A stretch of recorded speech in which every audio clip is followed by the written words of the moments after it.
तो अब हम क्वेश्चन नंबर 16 से देखते हैं। क्वेश्चन नंबर 16 जो आया था वो YDAC का आया था। YDAC का भी बहुत सिंपल सा क्वेश्चन आया था। उसमें क्या दे रखा है कि आपको 700 नैनोमीटर की एक वेवलेंथ यूज़ की दी गई है और जो स्लिट का सेपरेशन है 4 मिलीमीटर है और स्क्रीन 2 मीटर पे रखी है। तो फ्रिंज विड्थ पूछ रहा है आपसे। बेसिकली YDAC में जो हम पढ़ते हैं उसमें हम ये पढ़ते हैं कि इसके बीच की जो डिस्टेंस है वो होती है कैपिटल D, जो कि यहाँ पे दे रखी है 2 मीटर की, 2 मीटर की डिस्टेंस दे रखी है। और ये स्लिट से स्लिट के बीच की जो दूरी है इन्होंने यहाँ पे 2 मिलीमीटर बोल रखा है, ठीक है ना। अब क्या होता है कि यहाँ पे एक इंटरफेरेंस पैटर्न आता है जिसके कारण यहाँ पे कुछ मैक्सिमा मिनिमा बनते हैं और जो मैक्सिमा से मैक्सिमा के बीच की दूरी होती है वो एक फ्रिंज विड्थ कहलाती है। तो जो यहाँ पे फ्रिंज विड्थ होगा वो फ्रिंज विड्थ बीटा जो होगा वो कितना होगा मेरा यहाँ पे लैम्डा d/d। अब लैम्डा जो है यहाँ पे वो 700 नैनोमीटर है, यानी 700 इंटू 10⁻⁹। d जो है वो मेरा 2 है और स्मॉल d जो है वो मेरा वो पूछा गया वो है 4 इंटू 10⁻⁻3।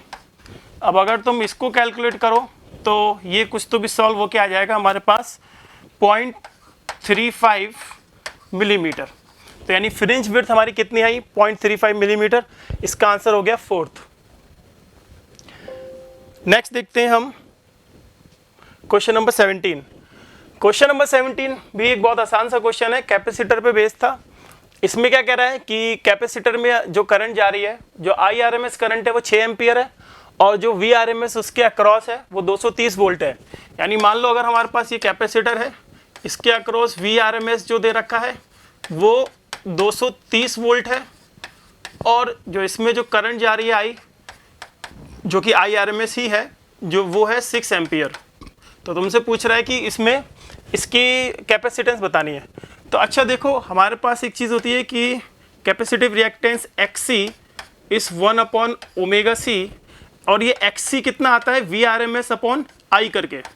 तो VRMS कितना लिखा है 230 अपॉन I है 6, 1/ω, एंगुलर फ्रीक्वेंसी 60 दे रखी है, इंटू C कैपेसिटेंस। इसको सॉल्व कर लो, इससे जो C निकल के आएगी वो आएगी हमारे पास 435 माइक्रोफेराड। ये ऑप्शन गलत दे रखा है इसमें, इसका आंसर 1 होगा 435 माइक्रोफेराड।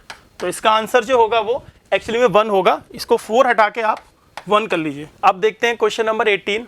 क्वेश्चन नंबर 18 ग्रेविटेशन से आया था। इसमें 4 पार्टिकल हैं और ये चारों पार्टिकल में डिस्टेंस वगैरह दे रखी है। देखो ये C और मान लो इस पार्टिकल को D मान लेते हैं, तो C और D के बीच में भी 13 मीटर की दूरी है। इस फिगर में शो नहीं हुई है लेकिन 13 मीटर की दूरी है। तो कह रहा है कि C पॉइंट पर या C पार्टिकल पर नेट फोर्स बताना है। C पार्टिकल पर नेट फोर्स बताना है तो हम क्या करेंगे, देखो A वाला C पर लगाएगा और B वाला C पर एक फोर्स लगाएगा और D वाला भी लगाएगा।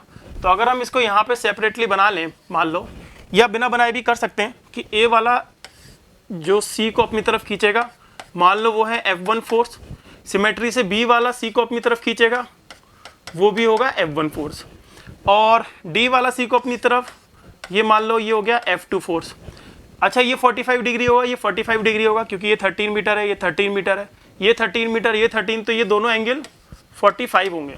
तो नेट अगर C पर देखेंगे तो एक फोर्स F1 ये आ रहा है, एक फोर्स F1 ये आ रहा है और एक फोर्स F2 ये आ रहा है, और ये 45 डिग्री का एंगल यहाँ पे है और 45 डिग्री का एंगल यहाँ पे है। तो अगर हम देखेंगे तो F1 का एक कंपोनेंट नीचे ले लो, इधर से भी F1 का कंपोनेंट ले लो, तो नीचे जो फोर्स आएगा वो एक आएगा F2 और एक ये वाला जो आएगा वो आएगा 2F1 का cos 45, 2F1 का cos 45 डिग्री। ठीक है, तो इसको ब्रैकेट में नहीं लेना चाहिए,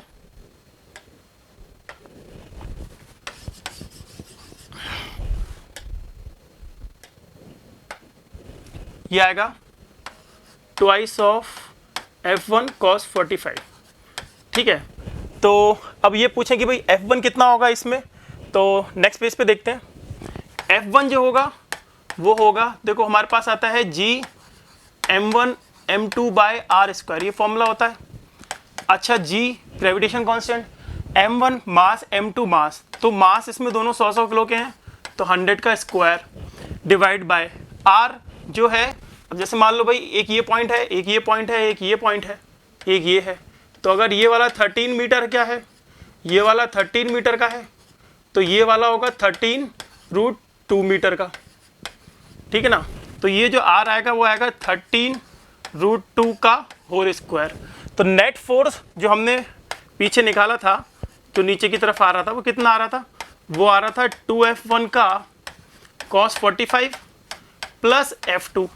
अच्छा F1 फोर्स इतना आ गया, तो F2 फोर्स कितना आएगा, F2 फोर्स ये वाले पॉइंट और इस वाले पॉइंट के बीच का फोर्स है, तो ये भी आएगा G इंटू 100 का होल स्क्वायर डिवाइड बाई इसके बीच की दूरी यानी 13 का whole square, ji m1 m2 by r का होल स्क्वायर। तो नेट फोर्स जो आएगा वो आएगा 2F1, इसको सॉल्व कर लो तो ये आएगा √2 टाइम्स ऑफ F1 है ना, cos 45 1/√2, 1/√2 times of 2 is √2, √2 times of F1, F1 कितना हो गया G इंटू 100 का होल स्क्वायर डिवाइड बाई 13√2 का whole square plus F2, F2 कितना आ जाएगा, F2 आ जाएगा G टाइम्स ऑफ 100 का होल स्क्वायर डिवाइड बाय 13 का स्क्वायर। इसमें क्या करो, G टाइम्स ऑफ 100 का होल स्क्वायर डिवाइड बाय 13 का स्क्वायर कॉमन ले लो, तो यहाँ पे आएगा √2 और √2 का स्क्वायर इज 2, तो यानी यहाँ पे आ जाएगा 1/√2 और इधर आ जाएगा +1। इसको सॉल्व करेंगे तो अप्रॉक्सीमेटली 101 G आएगा, ठीक है। अब अगर हम ऑप्शंस देखें इसमें, अगर हम इसमें ऑप्शंस देखें तो ऑप्शंस देखो 100G, 200G, 60G और 40G है, तो यानी कि मोस्ट करेक्ट आंसर जो उसके पास आ रहा है वो है 100G, तो हम इसको 100G लगा देंगे। फिर देखते हैं एक लास्ट क्वेश्चन है, पैरेलल प्लेट कैपेसिटर है, वो किसी रेट से डिस्चार्ज हो रहा है, यानी dq/dt हमें इसमें गिवन है, डिस्चार्जिंग रेट यानी dq/dt वो जो हमें गिवन है, मैग्नीट्यूड लिख रहा हूँ बस इसलिए dq/dt लिख दे रहा हूँ, 1.8 इंटू 10⁻⁻8 कूलम पर सेकेंड।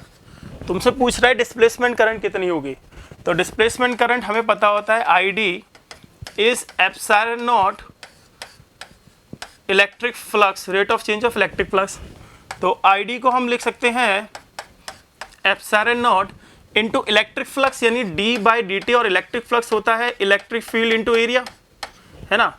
तो अब अगर हम बात करें ID is equal to epsilon naught, electric field होता है यहाँ पे sigma upon epsilon naught, sigma upon epsilon naught into A, मतलब कैपेसिटर के बीच में जो प्लेट्स होती हैं, और कैपेसिटर प्लेट के बीच में जो इलेक्ट्रिक फील्ड होती है वो होती है सिग्मा अपॉन एप्सिलॉन नॉट। इसको थोड़ा और सिंप्लीफाई करते हैं, तो जो ID आएगा वो आएगा मेरा एप्सिलॉन नॉट इंटू, देखो सिग्मा को लिख सकते हो Q अपॉन, सिग्मा को लिख सकते हैं Q upon A, epsilon not है ही, एरिया है ही। अब इसको कुछ कैंसिल हो रहा है, A से A कैंसिल कर दो, अच्छा इस कांस्टेंट है तो ये कांस्टेंट कैंसिल आउट हो जाएंगे, तो ये कुछ होगा dq/dt इज डिस्प्लेसमेंट ID। अब देखो ID करंट वही आ रही है जो dq/dt है, ठीक है ना, तो dq/dt इसमें कितना है 1.8 इंटू 10⁻⁻8, तो यानी कि ID करंट हमारी यही हो जाएगी 1.8 इंटू 10⁻⁻8, मैग्नीट्यूड पूछा है 10⁻⁻8, तो इसका आंसर हमारा क्या हो गया 9, इसका आंसर 1 हो गया हमारा। तो 19 क्वेश्चन हमारा इस तरीके से हुआ समाप्त।